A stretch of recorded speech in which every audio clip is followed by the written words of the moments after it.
다시 날씬해지고 싶어. 다이어트 해야 하는데 좀 간단한 방법 없을까? 1522-6648 1522-6648 혹은 비타샵을 검색해주세요. 엄마, 가글 했는데 입에서 뭐가 나왔어. 그거 올리덴탈 체크가글이라 그런겨. 지금 쓰고 있는 가글 사용 후 확인해 보셨나요? 무색소, 무알콜, 무계면 활성제의 올리덴탈 체크가글은 쉽게 나온 입안의 이물질을 눈으로 확인할 수 있습니다. 딴지마켓에서 판매 중입니다. 한글도 남보다 빨리 깨치고 참 똑똑했는데 갈수록 실력이 뒤처지는 것 같아 걱정이에요. 혹시 초등학교 교과서 본 적 있어요? 어려운 어휘가 너무 많아요. 학교에서는 어휘 개념을 하나하나 설명해 줄 시간이 정말 부족하잖아요. 그럼 어떡하죠? 내 아이의 어휘만큼은 내가 책임져야죠. 어휘 공부의 정성. 초등어휘 3천, 초등어휘 5천. 검색창에 초등어휘 3천을 쳐보세요.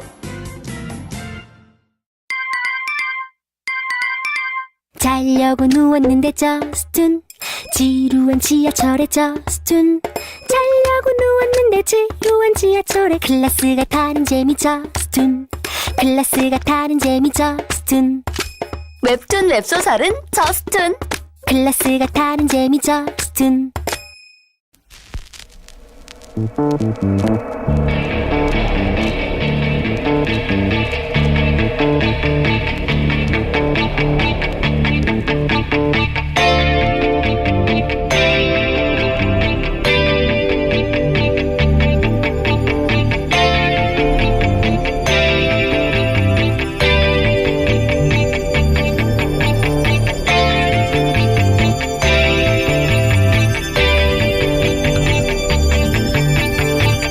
안녕하세요, 김호준입니다. 북한이 다시 미사일을 쐈습니다. 이번에는 정점 고도 2,800km, 비행거리는 933km라고 북한은 주장했습니다. 소위 ICBM이라는 겁니다. 일본 방위성은 군사적 위협은 매우 커졌으나 ICBM인지 결론 내지 못했습니다. 러시아 국방부는 미사일 공격 경보 시스템이 북한 미사일을 추적했고 533km 고도의 비행거리는 510km로 ICBM이 아니라고 발표했습니다. 미 태평양 사령부는 ICBM이 아니라 중거리 미사일이고 북미 항공 우주사령부는 미국 본토에 위협이 되지 않는다고 발표했습니다. 사실 ICBM 기술은 새로운 게 아닙니다. 북한이 인공위성을 쏘아올린 순간부터 그 개발은 시간 문제였죠. 이번 미사일이 설사 ICBM이 아닌 것으로 판명이 나더라도 머지않아 이 기술을 보유하게 될 겁니다. 그러니까 정말 중요한 건 이게 ICBM이 맞냐 아니냐가 아니야. ICBM이 설사 맞다 한들 미 본토까지 날아갈 수 있는 게 맞다 한들 그럼 북한이 다음날 미국에 핵을 쏩니까? 그럼 그날이 북한 지구상에서 사라지는 날이 되는 거 아닙니까? 북한 전체 핵 보유량이 미군 핵 잠수함 한 대가 보유한 양에도 미치지 못하는 상황입니다. 그러니까 어제 사건은 군사적 의미보다는 전략적 외교적 차원에서 바라보고 해석해야 될 사건이죠. 그런데 어제 우리 언론은 ICBM 맞는 것 같다며 이제 미 본토 타격이 가능하다는 수많은 기사를 쏟아냈습니다만 정작 이런 전략적 외교적 분석 기사는 거의 없었습니다. 저는 북한 미사일도 걱정이지만 이런 언론 환경도 그만큼 걱정됩니다. 김호준 생각이었습니다.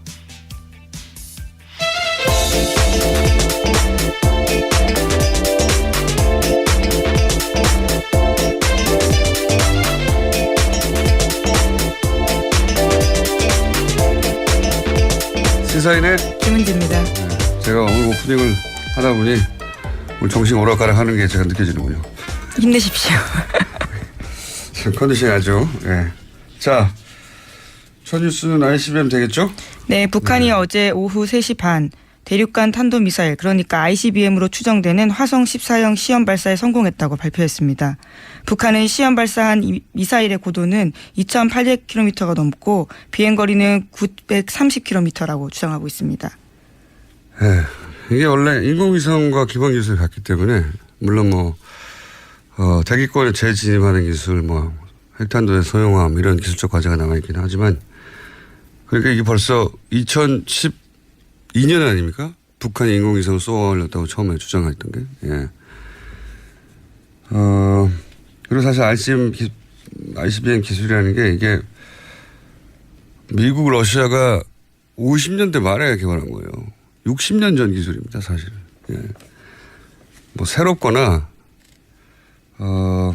깜짝 놀랄 기술이 아니라는 거죠. 그리고 사실은 미국이 우리의 그 미사일 개발 사거리 제한을 하지 않았다면 우리도 진작에 가졌을 기술인 거죠. 예. 이런 의미겠죠. 우리 차지를 보장해라. 네, 또 7월 4일이 미국 독립기념일이었거든요. 그러니까요. 예. 지금 하는 방식으로 우리를 굴복시킬 수는 없다. 예. 대등한 협상 상대로 인정하라. 이런 정도의 메시지가 될 것 같고, 이게 이제 군사적으로는 사실 북한이 이걸 가진다고 하더라도, 예, 미국 잠수함, 핵잠수함 한 대에 실린 핵무기가 북한 전체 보유량보다 많아요. 예. 그 게임이 안 되는 것보다 잘 대등한 관계는 상징적인 거죠.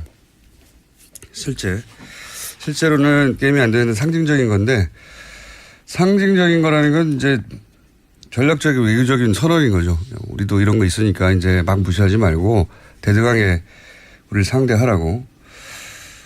그런 선언인 셈인데, 예, 오히려 굉장히 냉정하고 차가운 분석이 필요한 때라고 저는 봅니다. 예. 자, 그래서 그런 얘기를 좀 들어보고 싶었는데 그런 얘기가 없어서 저희 조만간 그런 분석을 하는 시간을 저희가 좀 마련해 볼까 합니다. 앞으로. 자, 다음 뉴스는요. 문재인 대통령이 G20 정상회의 참석을 위해서 오늘 독일 순방길에 오릅니다. 우리 시간으로 내일 저녁 한반도 평화 구축과 통일을 주제로 연설할 계획이고요. 또 중국과 일본, 러시아 정상과 양자회담 있습니다. 게다가 한미일 3국 정상 만참도 잇따라 예정돼 있습니다. 그렇군요. 제가 아까 오프닝을 보통 메모로 써놓고 하는데 오늘은 오프닝을 다 못 썼어요. 여차저차해서. 나중에 한번 들어봐야겠습니다. 앞뒤 말이 되는지. 뜬금없이 고백을 또 이렇게 하십니까? 아니, 이 ICBM에 대해서 오프닝에서 했어야 할 말을 지금 좀 전에 했거든요. 그래서 내가 그 말을 했나 안 했나 생각이 안 들어. 비슷한 취지 이야기를 하신 걸로 비슷한 취지 이야기. 예. 네. 대충 퉁으로 알아들어 주십시오. 자, G20 또 해외에 나가시네요. 예. 네, 4박 6일 일정이고요. 거의 곧바로이죠. 한국에는 언제 있습니까? 근데 제가 알기로는 여기 그러니까 독일 연설 그 독일 한 재단에서 그 연설할 것으로 예정돼 있어. 거기 시진핑 주석도 독일 방문했을 때 연설했던 재단이죠. 아마도 거기서 이제 과거 베를린 선언처럼 어떤 일종의 대북 독트린 같은 거 발표할 예정이었던 것으로 알고 있는데 문구가 일부 수정되겠네요. 아무래도 지금 환경이 변하다 보니까요. 영향을 받을 것으로 보입니다. 네. 근데 기본적으로 저는 이 ICBM 가지고 이제 굉장히 크게 어제 하루 종일 보도가 됐는데 그럴 일은 아니라고 봅니다. 네. 어떤 메시지, 어떤 의도인지를 파악하고 대응할 일인 것 같습니다. 이걸 무기로 바라보고 자꾸 거리가 얼마니 할 일은 아닌 것 같고요. 자, 다음 뉴스는요. 네, 국민의당 제보 조작 사건 소식입니다. 어제 검찰은 이유미 씨가 조작 사실을 가장 먼저 털어놨다라는 조성은 전 국민의당 비상대책위원을 불렀습니다. 그런데 조 전 비대위원은 출두 전에 언론과 인터뷰를 했는데 여기서 눈에 띄는 말이 있습니다. 조 전 비대위원에 따르면 이유미 씨가 이준석 전 최고위원이 선거는 이기면 되는 것이다. 그러니까 선거는 이기면 게임 끝이다 라면서 자료를 독촉했다라고 합니다. 관련 증거를 다 갖고 있다고 주장도 했는데요. 이에 따라 사태가 심각하다고 본 조 전 비대위원이 검찰에 적극 서명하라고 이유미 씨에게 충고하기도 했다고 합니다. 이 전후 대화가 없이 이제 이 문구만 나와서,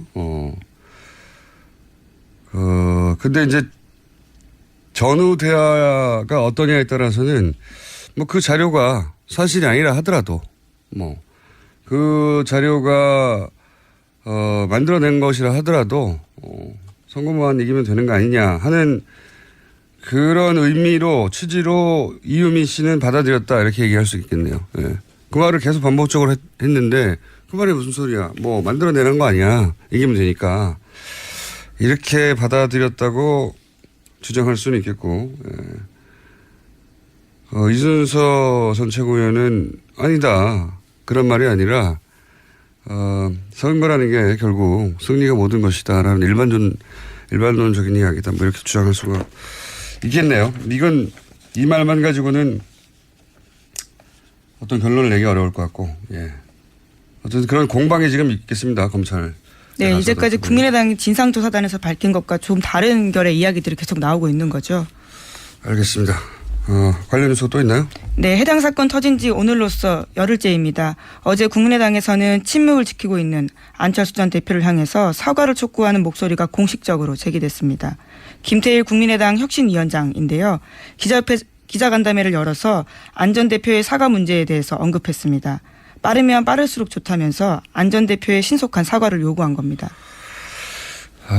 뭐 이 이야기는 처음부터 나왔죠. 이제 발언 타이밍은 사실상 늦었다고 보고 남은 메시지가 별로 없거든요. 저는 물론 실제 정계 은퇴를 할 거라고 생각하지는 않습니다만 정계 은퇴에 준하는 메시지가 나오거나 정반대로 대단히 공세적으로 공격적으로 사과도 하지만 방점은 본인이 직접 이 위기를 극복해내겠다 전면에 서서 이런 두 가지 정도밖에 메시지가 남지 않은 게 아닌가. 예. 이제 뭐 사과는 큰 의미가 없죠. 네, 김태일 위원장도 어제 신뢰 회복의 요체는 책임이다라고 강조한 바가 있거든요. 책임져야 된다라는 거죠. 이번엔 계속 그런 주장을 하고 있는데, 네. 그거는 혁신위원장이나 혹은 당내 주장 요구, 보다는 안철수 전 대표가 이제 이 정도의 발언을 해야 더 이상 새로운 내용이 나올 게 없다 하는 시점은 가야 나오겠죠. 한참 걸릴 거라고 봅니다. 이제. 이미 늦어졌는데요, 뭐. 자, 다음 순위요. 네, 국정농단 관련된 재판 소식입니다. 어제는 이재용 삼성 부회장 뇌물죄 재판에서 안종범 전 수석이 증인으로 나왔습니다. 안 전 수석이 자신의 수첩 내용을 설명하고 관련 내용이 모두 사실이라고 인정했습니다. 특히 박근혜 전 대통령 말이 빨라서 자신의 의견을 넣을 틈이 없었다라는 진술도 했고요. 또 이제까지는 자신의 재판에서는 업무 수첩 일부가 위법하게 수집된 증거라고 주장해 왔는데 어제는 관련된 내용들을 인정한 겁니다. 안종범 수첩, 실록 앞으로 역사에 길게 기록될 것이고 아마도 한 두세대 오늘 발음 많이 세네요. 두세대 혹은 세세대 혹은 네세대 이 정도쯤 지나면 박물관에 있을 거라고 봅니다. 국보로 지정해야 된다라는 네티즌 의견도 있더라고요. 좀 너무 과하고요. 하지만 박물관에는 들어갈 정도의 사료적 가치는 충분하다고 봅니다. 네, 그것이 우리나라 헌정 역사상 어떤 사태를 불러오는데 결정적 기여를 했느냐 뭐 이런 차원에서 남아있는 물증이잖아요. 네, 말이 아니라 사람도 가고 말도 가겠지만 네, 계속 남는 물증이니까. 근데 이제 이런 것들 그러니까 삼성이 뭐 재벌이 어떻게 하면 좋다라고 재벌 오너가 대통령한테 말하는 걸 민원이라고 합니다. 민원. 말만 하면 민원이고요. 그런데 거기서 다시 주고받는 게 있으면 청탁과 뇌물이 되는 거죠. 그렇죠. 네, 주고받은 게 핵심입니다. 그런데 이제 주고받은 이야기도 나오겠죠. 예, 이 수첩에. 네, 관련된 내용들 계속해서 말씀드리면 지난해 5월 22일자 안종범 전 수석의 수첩에 보면 이런 내용 쓰여 있습니다. 박상진 삼성전자 사장 수주 도와줄 것이라는 박근혜 전 대통령 지시사항이 쓰여 있고요. 또 지난해 2월 21일자에는 삼성 이재용 싱가폴 글로벌 제약회사 세제 혜택, 리스트 달라, 환경 규제 많다, 삼성 LG 리스트 주면 환경부에 알려 풀어야 라는 박근혜 전 대통령 지시사항이 쓰여 있다고 합니다. 이거에 이어서 이제 말씀 자료 이런 대화들이 이제 말씀 자료를 기본적으로 갖고 박근혜 전 대통령이 재벌들을 만나서 이야기를 나눴고 그런 다음에 그때 오갔던 대화의 구체적인 내용을 또 안전부수석이 수첩으로 적었다. 예, 다시 적은 거죠. 이런 사이클이지 않습니까? 그런 사이클인데 이 말씀 자료에 보면 그 대기업 재벌들의 이권에 관련된 내용이 쭉 있죠. 뭐 면세점이나 뭐 경영권 승계나 환경 규제 이런 이야기들을 쭉 있고 그러면 이런 이야기들을 박근혜 전 대통령의 주장으로는 국가 경제를 위해서 했다는 거잖아요. 요약하면 국가를 위해서. 그런데 그 반대편에 적혀 있는 건 K스포츠와 미르예요. 돈 얼마 냈나. 네, 어제 관련된 증언들을 청와대 행정관들이 나와서 했습니다. 직접 작성한 행정관들이요. 그러니까요. 이게 이제 이 자료에 한쪽에는 기업들의 민원, 다른 한쪽에는 K스포츠와 미르재단의 돈을 얼마 냈냐. 이게 적혀 있단 말이죠. 이게 청탁과 뇌물이 아니고 뭡니까? 국가 경제가 K스포츠하고 미르입니까? 게다가 아무에게도 말하지 말고 비밀스럽게 작업하라라는 지시도 받았다고 하고요. 담당자들은 기업별 말씀 자료 작성하는 건 이례적인 일이라고 당연하죠. 네, 진술하기도 했습니다. 국가 경제를 위해서 할 게 미르와 K스포츠 재단이 돈 내는 것밖에 없으면 말이 안 되는 거잖아요. 우리나라가 얼마나 거대하고 복잡한 경제인데 근데 이거 달랑 써놓고 국가 경제를 위해서라고 했다고. 근데 이제 그게 아니라는 정황들이 많이 나오고 있지만 박근혜 전 대통령은 이제 한 번도 인정한 적이 없고 심지어는 미르재단 혹은 K스포츠 재단에 돈 내라는 얘기 적혀 있는 것에 대해서는 안종범 수석이 열심히 해서 그런 거라고. 네, 너무 과도한 충성을 했다라고 주장하고 있죠. 그러게 말입니다. 기를 쓰고 했다라고 그러니까 이야기를 했습니다. 글쎄 왜 이런 게 적혀 있냐 그래도 글쎄 그거는 안정범 수석이 기를 쓰고 K스포츠하고 미르재단을 챙겼다는 거잖아요. 예. 기를 쓰고 왜 그랬는지 모르겠다며 충성심이 과도해서 그런 거 아니겠냐고 아니었네 하고 이렇게 얘기를 했다고 하니까. 네, 그래서 어제 안 전 수석이 강한 톤으로 말한 걸 수도 있는데요. 모두 박 전 대통령이 시켰다라는 거죠. 너무 당연한 거 아닙니까?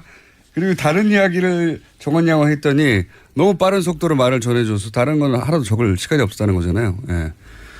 얼마나 대단합니까? 대통령 한 말만 적힌 수첩이 수십 건이고, 예. 그 수첩으로 재판을 했다는 게. 그렇다는 얘기는 최순실 씨가 얼마나 많은 요구를 대통령에게 한 겁니까? 예.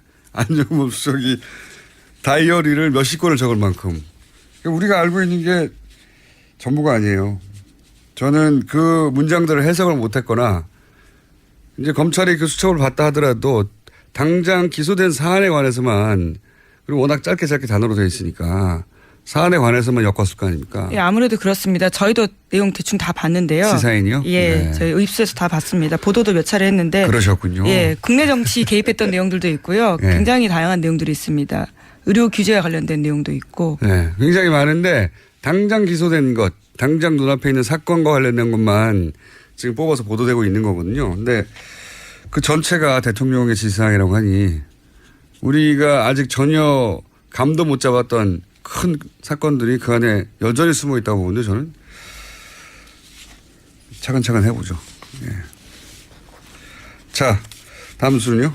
네, 어제 홍준표 자유한국당 대표가 발목 잡는 식의 투쟁은 하지 말아야 한다라고 밝혔습니다. 그러니까 여야 갈등 현안에 무조건 반대만 해서는 안 된다라는 취지의 이야기를 한 건데요. 하지만 같은 날 소속 의원들은 문재인 대통령의 김상곤 사회부총리 임명에 반발해서 추경 및 정부조직법 심사를 거부하기로 했습니다. 정우택 원내대표는 홍준표 대표는 본인 생각을 자유롭게 말했지만 의원총회를 통해서 당론으로 결정한 것을 같이 생각해주고 행동을 취할 때는 한방향으로 가는 게 옳다라는 이야기했습니다. 네. 한마디로 지금 당대표가 새로 뽑혔는데 원내대표가 원내대표 하고 싶은 대로 하고 있다는 거죠. 예. 그렇죠. 전혀 발을 맞추고 있지 않는 겁니다. 이게 당내 주류에게 홍준표 신임 대표의 영향이 안 서하고 있다. 네. 당내 권력 구도가 복잡한 거죠. 사실 대중적인 정무적 감각은 홍준표 대표가 탁월한 편이죠. 네, 네. 어제 이런 이야기도 했습니다. 청문회 통해서 부적절한 사람이란 걸 국민이 알면 됐다. 임명하는 건 정부 책임이고 판단은 국민 몫이다. 거기에 당력 쏟을 필요 없다라는 이야기도 했거든요. 지금 한국당 스탠스가 이게 대중적 감각이나 정무적 감각은 사실 굉장히 일반 눈높이에 맞기 때문에 그래서 보수 진영에서 막판에 표를 얻어낼 수도 있었죠. 물론 그 확장성에는 한계가 있었지만 그 전략으로는. 지금 한국당의 스탠스가 과연 여론과 부합하느냐. 예. 지지율이 다소 오른다 손 치더라도 그게 과거 탄핵을 반대했던 15%를 재결집시키는 정도지 확장성이 있겠느냐. 이런 판단을 홍준표 대표는 한 것 같고 반면에 정우택 원내대표는 본인이 사실상 당을 이끌던 시기 동안 세웠던 전략적 목표, 예, 그 지지자를 결집하고 사실상 무조건 반대죠. 예, 그 전략을 끌어왔는데 지금은 원래 홍준표 대표는 당내 세력이 없어요. 여러 차례 얘기했지만 없다 보니 당 대표로서 과연 앞으로 영이 설 것인지 관전 포인트입니다. 네. 하나 정도 더 하고 끝내야 될 것 같습니다. 네. 네, 박근혜 전 대통령의 오천조카 살인사건 수사 기록이 사건이 발생한 지 6년 만에 유족들한테 공개가 됐습니다. 서울 북부지검은 어제 그동안 공개하지 않았던 박용철 씨의 통화 기록이 담긴 수사 기록 100쪽이 넘는 것을 복사해서 유족에게 전달했습니다. 검찰은 그러면서 이 오천 살인 청부 의혹이 없다고 단정을 했죠. 네, 그런 식의 이야기도 했습니다. 그런데 검찰은 그런 단정을 할 만큼 이 사건을 수사한 적이 없어요. 예. 애초 이 사건은 경찰이 하루 수사하고 끝난 거거든요. 경찰이 하루 수사하고 결론을 내버렸어요. 검찰까지 가지도 않았고. 근데 뭐 검찰이 전화통화 기록 보고 청부 의혹이 없는지 어떻게 단정을 합니까? 네. 그건 말이 안 되는 것 같고. 오히려 이 사건은 주진우 기자나 저나 SBS 그것이 알고 싶다 팀이 훨씬 길고 오래 많이 조사했어요. 저도 같이 했습니다. 김은지 기자도 부사수로 했죠. 예. 이 검찰이 이렇게 단정하면 안 된다고 저는 보고요. 예. 그리고 주요 관계자들 대부분이 사망하고 잠적했는데 검찰은 누구하고 말을 해보고 이걸 청부가 없다고 단정을 합니까? 해서 저희가 잠시 후에 주진우 기자하고 이 사안을 벌써 연결돼 있어요? 네. 저희 PD가 연결돼 있다고 지금 막 사인을 그냥 주면 되지 뭐 난리를 치면서 손을 흔들면서 자 주진우 기자 연결돼 있는데 요 사안을 한번 짚어보겠습니다. 안녕하세요. 안녕하십니까. 자, 살해당한 박용철 씨 아들 박모 씨가 북부지검에 이제 통화 내역을 요청한 것으로 알고 있는데 처음 통화 내역을 요구한 게 언제입니까 이게? 사실 3, 4년 됐습니다. 줄기차게 요청했는데 주지 않았습니다. 검사들이. 그래서 7개월 전인 2016년 12월 7일 소송을 제기했습니다. 소송을 7개월 전이네요. 그러면 당시 이게 북부지검이죠. 북부지검에서 유족에게 통화 내역을 몇 년간에 걸쳐서 주지 않았던 이유는 뭡니까? 뭐라고 하면서 안 준 겁니까?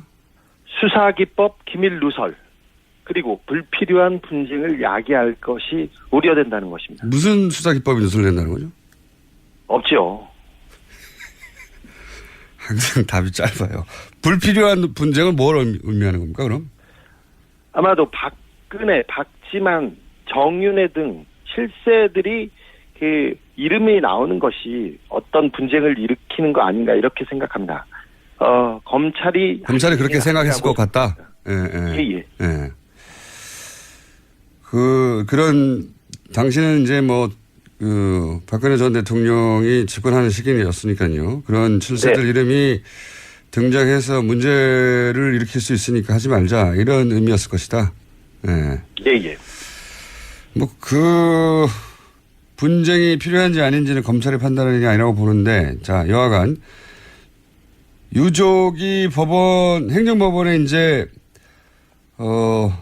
소를 제기한 게 올해 1월 4일이고 승소는 6월 초에 했던 것으로 기억을 하는데, 그럼 이제 유족이 이 자료를 직접 받는 데까지 이렇게 거의 한 달 가까이 걸린 거죠? 재판에서 그 내용을 공개하라, 유족한테 줘라 이렇게 했었는데 주지 않았습니다. 변호인들이 계속 요청을 했어도 담당 검사는 결재가 나지 않았다고 주지 않았고요. 그리고 누구한테 물어봐도 대답을 안 했습니다. 그러다가 공판 검사였던 김명옥 검사가 변호인한테 자료를 제공하겠다고 하면서 다시 제공했습니다. 하지만 자료가 다 지워진 채로 전달됐습니다. 그래서 지금 변호인들과 가족은 소송을 다시 해야 되는 거 아닌가 지금 그렇게 고민하고 있습니다. 어떤 자료가 지워진 채로 제공이 됐어요? 어떤 부분? 전화번호 통화 내역을 달라고 했는데 통화 내역 전화번호에 그 뒷자리가 다 지워져 있었고요. 이름도 다 지워져 있고요. 주소도 다 지워졌습니다. 이런 내용은 줄 필요도 없고요. 사실 왜 이렇게 가려있는지 이해할 수 없습니다. 그러니까 지금 통화 내역을 공개하라고 했는데. 예, 통화 내역을 다 지우고 줬습니다. 네, 꼭 필요한 통화한 사람의 이름, 그리고 통화 상대방의 뒷번호, 그리고 그 주소를 지운 채 줬다고요? 예. 네. 그럼 이건 공개한 게 아니잖아요, 이게. 네, 그렇습니다. 그래서 다시 그걸 지우지 않은 버전을 달라고 공개를 소를 제기할지도 모른다, 다시 한번. 그런 거고요. 네. 근데 이게 이제 개인정보보호법상 보호 대상이 되는 게 맞나? 일부의 개인정보를 삭제하고 줬다고 하는데? 그렇지 않습니다. 그렇지 않습니다. 그리고 가족이 사실 확인을 위해서 달라고 했기 때문에, 네, 이런 건 개인정보 보호하고는 조금 거리가 멀고요. 그냥 가려서 줬어요. 자기네 멋대로. 지금껏 그랬습니다. 제가 알기로는 이제 박영철 씨가 직접 통화한 사람들이고, 그랬다는 건 박영철 씨에게 전화번호를 줬다는 거거든요, 그 사람들이. 그렇기 때문에. 그리고 그 살인 사건 관련자들입니다. 지원 사람들이 특히나. 네. 그러니까 박영철 씨에게 전화번호를 줬다는 것은 이미 개인정보보호법 대상이 아니다. 이렇게 법적으로 봐야 되는 걸로 아는데. 자, 그러면은 이 공개된 자료, 중요한 정보들은 지워진 채로 왔다고 하긴 하는데, 이제, 그 중에 안 지워진 부분을 통해서 확인할 수 있는 부분은 없습니까? 예를 들어서 경찰 수사 기록과 박영철 씨의 마지막 행적이 일치한다, 안 한다라든지 이런 내용은 확인할 수 있는 부분인가요? 지워진 것만으로는 사건 관계를 지금 확인하기는 어려운데요. 사고 당일날 밤에 10시 36분에 통화한 내역이 있습니다. 그런데 이 내역 하나만 보더라도 박용철 씨가 마지막 있었던 행적과는 거리가 멉니다. 그러니 이 단초 하나만 가지고도 경찰 수사, 검찰 수사가 얼마나 부실했는지 말할 수 있습니다. 경찰은 신사동의 어느 술집을 거쳐서 신당동의 어느 술집을 거쳐서 박용철 씨가 갔다고 얘기했는데 신사동의 술집에 박용철 씨가 가지 않았던 게 이 통화 내역으로도 확인이 됩니다. 그리고 제가 취재해 본 결과 박용철 씨가 마지막 갔던 술집에 대해서는 존재하지 않는 술집이었어요. 그렇죠. 가지 않은 게 아니라 아예 술집 자체가 없었었죠. 네, 그렇습니다. 그래서 얼마나 부실했는지 검찰이 왜 수사를 안 하고 덮으려고 했는지 통화 내역조차 수사를 안 했는지 그런 의구심이 더 커집니다. 그렇죠. 이 내용을 보면 통화 내역도 수사를 안 했고 당시 CCTV도 확보를 안 했고 모든 사건이 나면 요즘은 CCTV 통화 내역부터 확보하는데 그게 제 1순위입니다. 네, 그 두 가지가 없었어요. 그리고 지금 이야기하고 있는 이제 마지막 술집 그 시점 그 술집 갔다 가는 술집은 경찰 수사 기록에는 있는데 나중에 보니까 아예 없었고 그리고 그 술집에 갔다고 주장했던 분은 라면을 먹다가 사망했죠. 네. 그렇습니다. 자, 한두 가지만 더 여쭤보겠습니다. 이 정도 마무리하려고 하다가 생각해 보니까 혹시 이제 지금 몇 년째 계속 후속 취재를 하고 있는데 최근에 이 사건과 직접 혹은 간접 관계 있는 인물 중에 보도된 사건 말고 또 다른 사건이 혹시 있는 게 있습니까? 아까 라면 먹다 죽은 분이 있었지 않습니까? 네. 그리고 또 이 살인사건의 오촌살인사건의 핵심 당사자가 지난해 심장마비로 갑자기 사망했습니다. 박지만 씨의 수행비서 또는 예, 뭐 그렇습니다. 예. 그분이 갑자기 상황했죠. 박지만 씨의 비서실장, 이 오촌 살인 사건의 가장 핵심 인물이라고 할 수 있죠. 인물로 꼽히는 정용희 씨라는 예. 사람이 최근에 지난달에 자살 미수 사건이 있었습니다. 자살 미수. 동해안에 실종 신고가 돼서 동해안에서 차를 찾았는데 자살 미수 사건으로 경찰까지 출동했는데 이게 조금 석연찮습니다.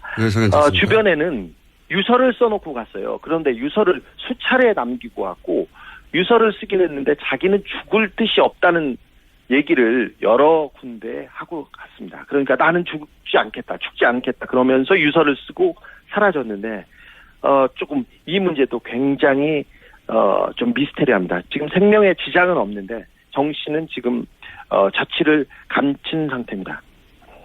굉장히 이상한 사건이에요. 그러니까 본인은 자살하지 않는다고 주변에 계속 말해왔는데 요약하면 네. 그런데 자살 미수가 있었던 날 그때 남긴 내용을 보니까 자기는 자살할 생각이 없으니까 자살을 막아달라고 하는 내용이었고 네.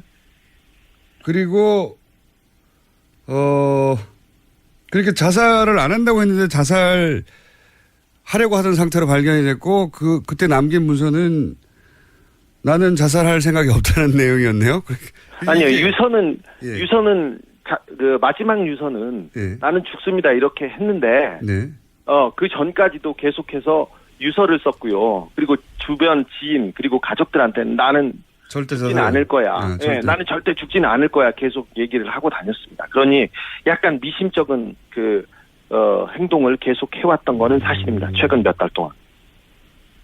그러니까 이제 소위 본인이 주변에는 자기는 안 죽는다, 절대 자살 안 한다라고 말을 하고 자살 미수 사건이 있긴 했으나 이게 혹시 자살 당할까봐 하는 게 아니라 무서워서 두려워서 이런 이해하지 못하는 일들을 한 것이 아닌가 뭐 이렇게 해석될 수 있는 소지가 있다는 거네요. 네, 수사 관계자도 자살 시도가 아니라 자살 당할 것 같은 시도였다고 그렇게 얘기를 합니다. 또 무서운 일이 또 벌어지는군. 정경훈 씨는 그러면 지금 후속 취재가 됩니까? 네. 지금 병원에서 나와서 어디에 잠적해 있는데요. 어느 절 주변을 이렇게 전전하고 있다고 하는데 사실 정용희 씨가 조금 두려움에 떤 지가 좀 몇 달 됐어요. 이분은 박지만 씨한테 버림을 받았고 정윤혜 씨는 친척형입니다. 친척한테 버림을 당해서 지난해부터 계속해서 조금 자기가 신변의 위협을 받고 있다는 얘기를 하고 다녔었습니다. 그래서 지금 쫓고 있습니다. 그런데 지금은 자취를 감춘 상태입니다. 네. 참고로 정용희 씨는 신동욱 씨 주장에 의하면 사망한 박용철 씨에게 중국에 가서 신동욱 씨를 해치우라고 하는 박지만 씨의 지시를 전달한 당사자입니다. 네, 직접 오도한 사람입니다. 네, 물론 신동욱 씨의 주장입니다. 정용희 씨는 부인하고 있고요. 그런데 이제 이런 일이 있다고 하네요. 알겠습니다. 오늘 여기까지 듣겠습니다. 감사합니다. 네. 시사인의 주진우 기자였는데 항상 주진우 기자하고 인터뷰를 하면 이상해요. 여기까지 하겠습니다. 네, 시사인 김은지였습니다. 감사합니다. 모닝똥? 제겐 사치였죠. 내가 토끼인지 토끼똥이 나인지 내가 변을 본 것인지 변을 당한 것인지 나는 바나나이고 싶다. 간혹 구렁이이고도 싶다. 미궁 대장사랑 빅똥의 추억 미궁 대장사랑이 찾아드립니다. 혈중 콜레스테롤 개선과 배변 활동에 도움을 주는 건강기능식품입니다. 검색창에 미궁 대장사랑. 미궁 장사랑 이름 바꿨어요. 프로바이오틱스 12종 추가. 미궁 대장사랑.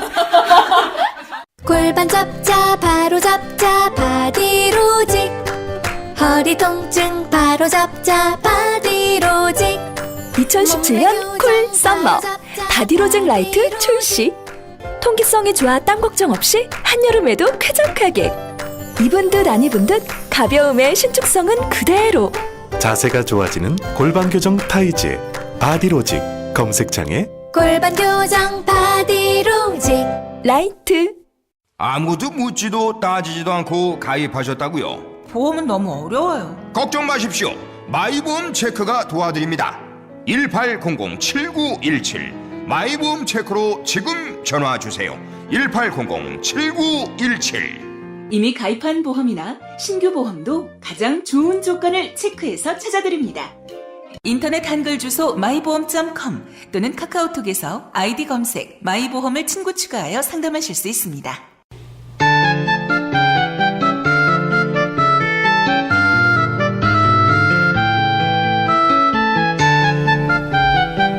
수요일 3부에 있었던 가장 인기 있는 코너였죠. 예, 그런데 아니군요. 화요일 3부에 있었었군요. 예, 그런데 수요일 2부로 옮기게 된 시간입니다. 수요일 2부가 원래 이해군 의원의 나라걱정 시간이었는데 이 시간이 탐난다고 호시탐탐 노리시다가 이해군 의원이 당대표로 빠지시면서 이 시간대를 내놔라.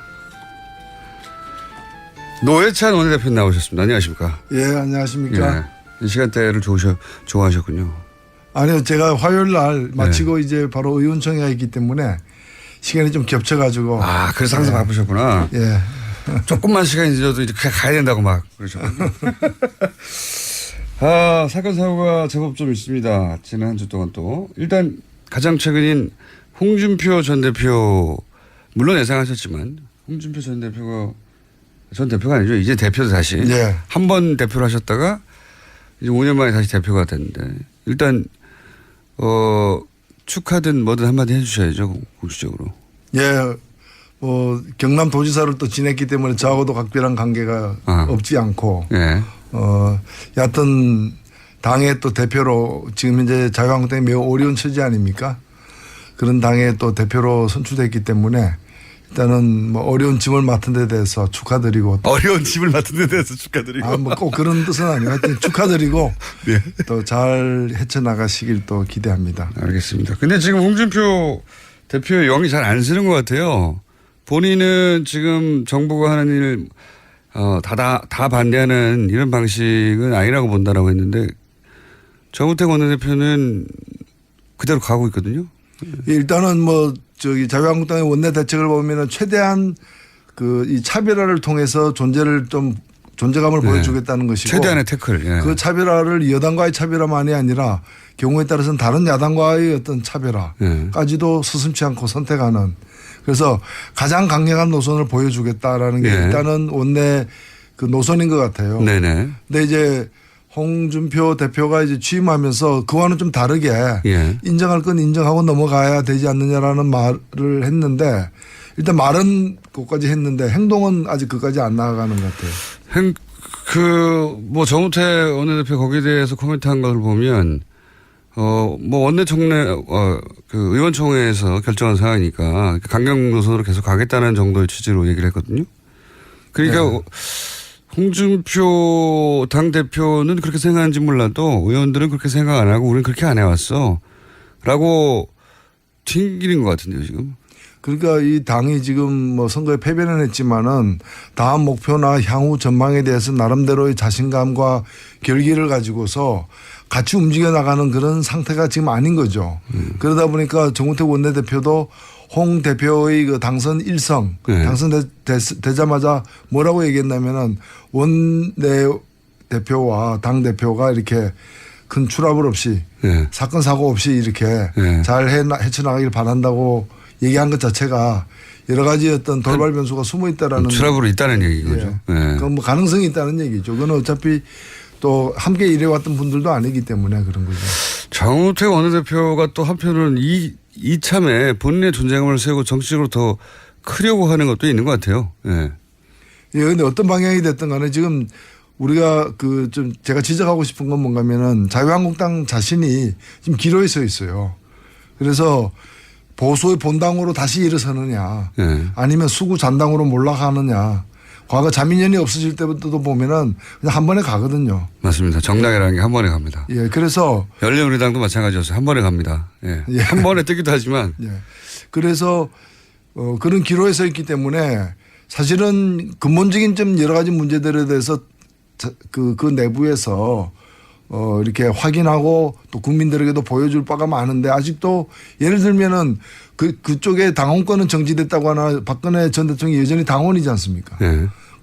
그 당원이 현직 대통령에서 파면당하고 탄핵당하고 감옥까지 갔는데 그 사태에 대해서 지금 어떤 국민들에게 제대로 된 사과를 한번 했느냐라는 거죠. 그리고 또 그걸 씻고 지금도 뭐 일각에서는 무죄다라고 얘기하는 거 아니에요. 억울하게 그러니까요. 탄핵당했다라고 예. 지금 감옥에서 빨리 꺼내야 된다고. 예. 그렇게 얘기를 하는 그것이 그 진짜 노선인지 국민에 대해서 진심으로 하는 얘기인지 아닌지 이런 것부터 하나하나 정립해 가지고 제대로 된 보수 정당으로 새로 날 것인지 아니면은 그냥 이제 수구 잔당으로 몰락의 길을 갖다가 그냥 마다 않고 갈 것인지를 오히려 결정해야 될 때지 그 자기들끼리 뭐 다투고 하는 문제는 아닐 것 같습니다. 그 친박계라고 나는 친박계라고 주장하는 사람은 아무도 없지만 여전히 그 힘이 센 것 같습니다. 그 자유한국당 내에서는 친박계가 두려워하는 거는 그 홍준표 지금 새 지도부가 아니고 예. 뭐 그 친박계를 등용하네 안 하네 얘기하지만은 친박계는 그런데 지금 연연하는 게 아니라 사정당국 현 정권의 사정당국을 갖다가 이제 두려워하고 그쪽을 주로 쳐다보는 거죠. 예. 그렇겠죠 당연히. 그래서 더 강하게 나오는지도 모릅니다 지금. 예. 우리 건들면 우리도 가만히 있지 않겠다고 하는 제스처일 것도 같고. 홍준표 전 대표는 전 대표가 자꾸 전 대표라고 하는 전 후보 현 대표는 저희가 조만간 모시겠습니다 직접. 국민의당 사태의 추이는 어떻게 보고 계십니까? 예, 뭐 일단 1차 관문은 그 검찰 수사를 통해서 국민의당이 스스로 조사한 바 내용 중에 좀 미진한 것으로 지적되고 있는 부분들 그 발표하기까지 발표하는 과정에서 당의 적극적인 권유 내지 또는 이제 인지가 있었는지 그다음에 발표한 직후에 5월 9일 선거일 전까지 즉 발표할 때는 몰랐다더라도 하루 이틀 후에 제대로 알았다면 선거가 투표일 전에 이걸 바로잡는 노력을 당이 해야 될 의무가 있는데 그렇죠. 그걸 갖다가 했는지 안 했는지. 그러니까 이제 5월 9일 전에 알았는지 안 알았는지 지금 5월 8일 날 알았을 수 있다. 이준서는 최고위원은 알았을 수 있다라는 또 정황도 나오기 때문에 그 부분이 명확해질 필요가 있고요. 마지막으로는 이제 뒷수습 과정에서 이걸 은폐 내지 덮으려고 어떤 시도가 있었는지 등에 대해서 미진한 부분은 검찰 수사를 통해서 밝혀질 텐데 저는 좀 약간 납득이 안 가는 것이 일단은 국민의당의 발표에 대해서도 여러 문제제기가 있습니다만은 저는 뭐 믿고 싶어요. 공당이 그래도 큰 사고를 당하고 수습 차원에서 진상조사인 거라면은 믿는 게 저는 예의라고 생각되거든요. 본인들이 할 수 있는 만큼 최대치를 했다 뭐 이 정도까지는 믿어줘야죠. 근데 이제 믿는다 하더라도 남는 부분이 있어요. 그건 뭐냐면은 자꾸 이제 단독 범행을 강조하는데 그러면 단독 범행이면 국민의당은 면책이 되느냐라는 거예요. 맞습니다. 예. 자꾸 이제 아니 뭐 콜레라는 그 콜레라균은 이유미가 만들었다라고 얘기하는데 그건 그렇다 치더라도 단독으로 만들었다고 하는데 단독으로 만들었던 합작으로 만들었던 그 콜레라균을 갖다가 국민의당 분무기로 뿌린 거 아니에요?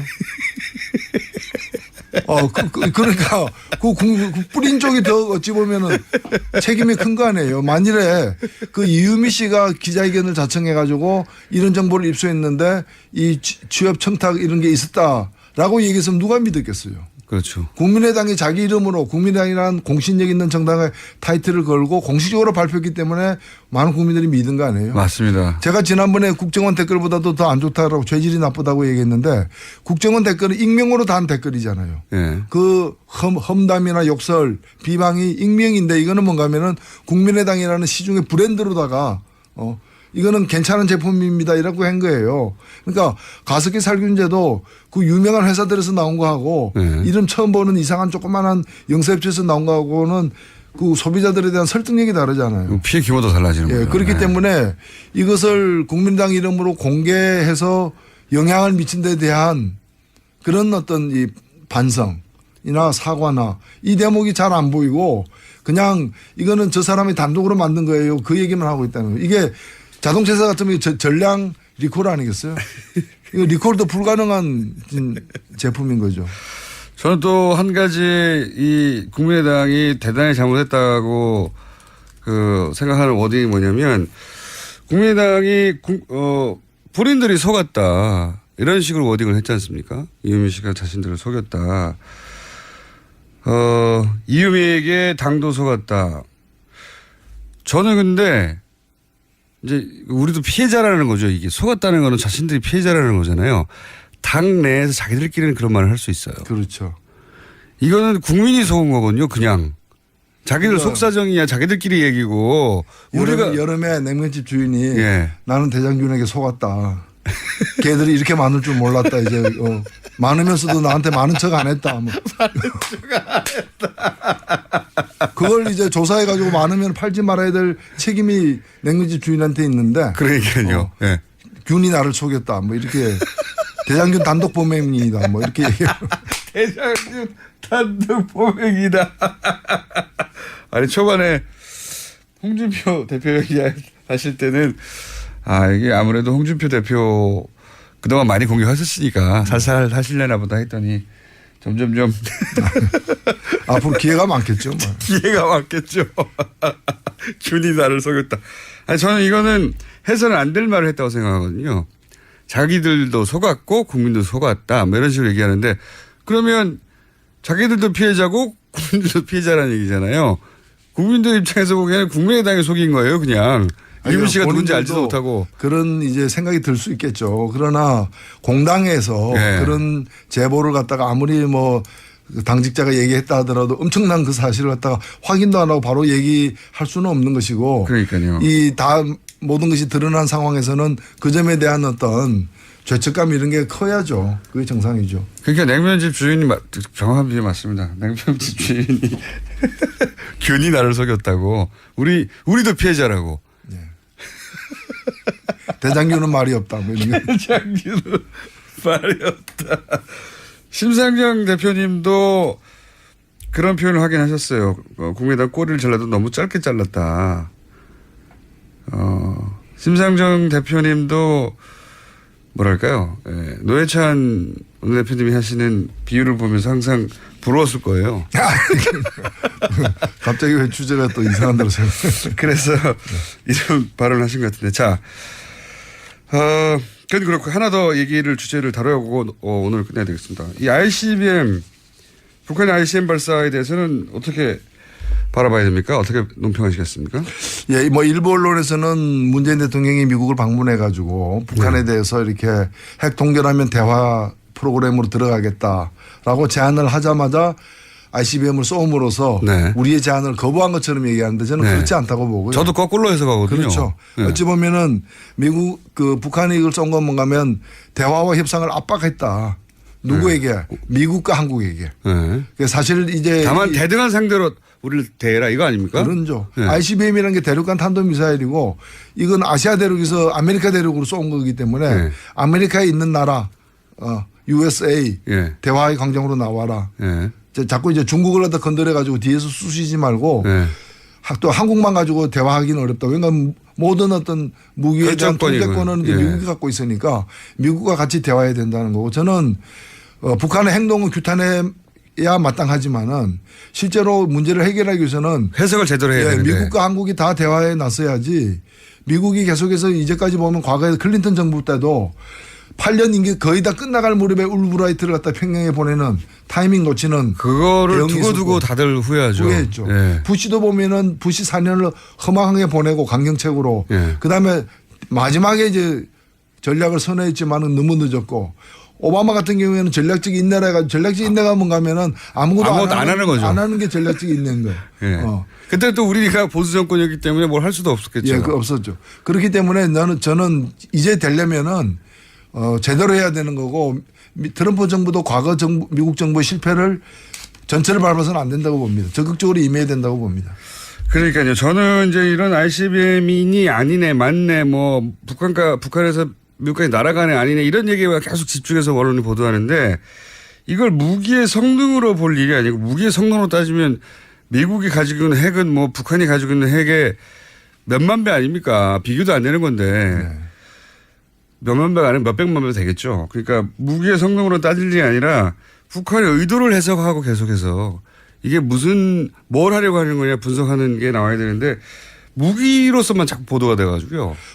저는 이 점과 관련해 가지고 한국의 언론들이 자신들이 한 얘기에 대해서 정말 책임을 지고 반성할 건 반성해야 된다고 봅니다. 얼마 전에 그 문정인 특보가 그러니까요. 미국 가서 핵 동결하면은 뭐 이 군사훈련을 줄이겠다고 하는 거 있죠. 네. 그 며칠 후에 보니까 미국 외교협회에서 공화당 민주당이 합동으로 낸 전문가 보고서에 그게 들어가 있어요. 그러니까 미국도 주머니속에서 만지고 있는 카드인데 그러니까 그걸 말이죠. 갖다가 특보가 이런 것도 있을 수 있다라고 옵션을 얘기했다 그래가지고 난리가 올 때처럼 달라들었잖아요. 노회찬 논의였습니다. 시간이 아쉽습니다. 또 뵙겠습니다. 네, 감사합니다.